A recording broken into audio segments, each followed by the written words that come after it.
Hey friends, today I'm coming with another story day next यानी story day आज की story बहुत ही कमाल और इंटरेस्टिंग स्टोरी है। अगर आज आप लोग स्टोरी को ध्यान से सुनेंगे तो you will get more power, more energy to live your life और आप अपने ज़िंदगी में एक बहुत ही अच्छे डायरेक्शन में जाएंगे। अपने आप को फाइंड आउट करेंगे कि वेयर यू आर, अपने आप को फाइंड आउट करेंगे कि where you want to go, अपने आप को फाइंड आउट करेंगे कि what you really want in your life and how life will go.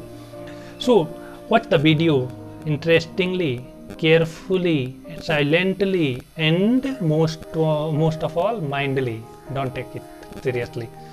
Don't take it seriously. Just watch, feel, enjoy, and do what is better for you. What I said, do what is better for you. तो story ये है कि एक Florence चैंडविक, नाम सुने हो? नहीं, सुन लो। Florence चैंडविक एक अमेरिकन स्विमर थी, अब इस दुनिया में नहीं है। उन्होंने क्या किया कि इंग्लिश चैनल जो कि फ्रांस से इंग्लैंड के बीच में है, 2 बार क्रॉस कर दिया। एक बार फ्रांस से इंग्लैंड, इंग्लैंड से फ्रांस तैर के। पहली बार जब उन्होंने फ्रांस से इंग्लैंड की सफ़र किया तो उसमें 14 घंटे लगे। दूसरी बार उन्होंने जब इंग्लैंड से फ्रांस का सफ़र किया तो उसमें 16 घंटे कुछ मिनट लगे। अब उनका टारगेट क्या था कि अमेरिका में के बगल में एक आइसलैंड है जिसको कोस्टलिना आइसलैंड के नाम से जाना जाता है और वो कैलिफोर्निया के बगल में है और कैलिफोर्निया का कोस्टल एरिया। उन्होंने टारगेट किया कि वो कोस्टलिना आइलैंड से लेके कैलिफोर्निया के कोस्टल एरिया तक स्विम करके जाएगी और उन्होंने इस टारगेट को अचीव करने के लिए 1952 में अपना प्लान बनाया और 1952 में उतर गई अपने मंजिल में, यानी कि पानी में, समुंदर में, और तैरना शुरू कर दी। उनके पीछे एक बोट थी, बोट में उनकी माँ थी। बोट इसलिए थी कि ताकि कोई शार्क वगैरह अटैक करे तो उस शार्क से बचाया जा सके, या बीच में उनकी कुछ तबीयत खराब होती है, ऐसा होती है तो उन्हें बोट में सेफ रखा जा सके। बोट उनका पीछा कर रहा था, पीछे से वो आगे आगे तैर रहे थे। 15 घंटे के स्विमिंग के बाद जब उन्होंने आगे आया तो उस टाइम समुंदर में काफ़ी ज़्यादा ठीक फोग था, काफ़ी ज़्यादा फोग था, यानी इतना ज़्यादा फोग था कि she was not able to see 5 metre, 6 metre, 10 metre just ahead of her. तो उन्होंने तैरना शुरू किया। लगातार 15 घंटा तैरने के बाद भी उनका मंजिल नहीं मिले, यानी कि कैलिफोर्निया का कोस्ट नहीं मिला। कैलिफोर्निया का कोस्ट ना मिलने से उन्हें थोड़ा बेचैनी होने लगा कि अभी मैंने काफ़ी पीछे हूँ। उन्होंने गिव अप करने का सोचा, लेकिन गिव अप करने से पहले भी उन्होंने 1 घंटे की तैराकी की, ताकि हो सकता है कि आगे हो, चूँकि उन्हें दिखाई नहीं दे रहा था कि उनकी मंजिल कहाँ है, कोस्ट कहाँ है और वो क्या कर रही हैं, कहाँ तक जाना है। तो उन्होंने सोचा 1 घंटे तैरती हूँ, कहीं कोस्टल एरिया मिल जाए तो वो निकल जाएंगे। लेकिन 1 घंटे के बावजूद भी उन्हें कोस्ट नहीं मिला, कोस्टल एरिया कैलिफोर्निया बीच का नहीं मिला। उन्होंने गिव अप कर दिया। गिव अप करने के बाद वो अपने माँ के साथ कैलिफोर्निया बीच पे जब पहुंची बोट से तो उन्होंने देखा कि she was just behind 1 mile. उन्होंने पूरी डिस्टेंस कवर कर दी थी, केवल 1 माइल की पीछे दूरी पे थी। उनसे पूछा गया कि आप 1 माइल ये क्यों नहीं कर पाए।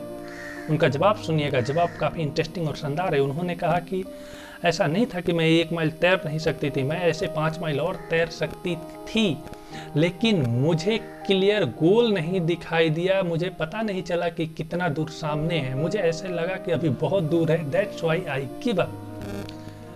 और उन्होंने कहा कि यही लाइफ की सबसे बड़ी चीज़ है कि अगर आपको अपना गोल क्लियर दिखाई देता है, अपने गोल का क्लियर पिक्चर आपके माइंड में दिखाई देता है, तो आप उस गोल को बहुत ईजिली अचीव कर लेते हैं। अगर आपको गोल नहीं दिखाई देता है तो you can not achieve that goal.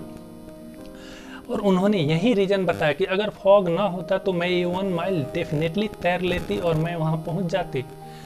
Due to the fog या ड्यू टू द अनएडवांटेज या due to the some obstacles in your life, you can not stop yourself by setting your goal. You must have your goal. आपको अपने गोल बनाना चाहिए। गोल से vision आता है, vision से future बनता है। So you write down your goal right now. वो भी रिटन गोल होना चाहिए। Written goal give you a clarity what you really want. Don't set your goal in the mind. There are lot of things in your mind.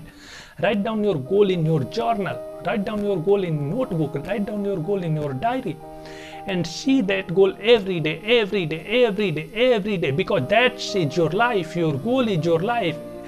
Everything else is secondary things. Primary thing is your goal, what you really want. Where do you want to reach in your life? What you want to achieve? आप कैसी जिंदगी जीना चाहते हो? That will decide by your goal. Yeah, your goal will decide how your life will be. So set your goal right now, not in mind. Write in books, write in copy. I will give you the more video on the goals. Don't worry. I will make clear your goal right in this video. Don't worry. I will give more and more video. I am master in the goal setting, and I am doing mastering right now in goal setting. Don't worry. So I will provide you the much more videos on goal setting, and I will clear your goal. Once you will find out your goal, you will achieve what you think want in your life.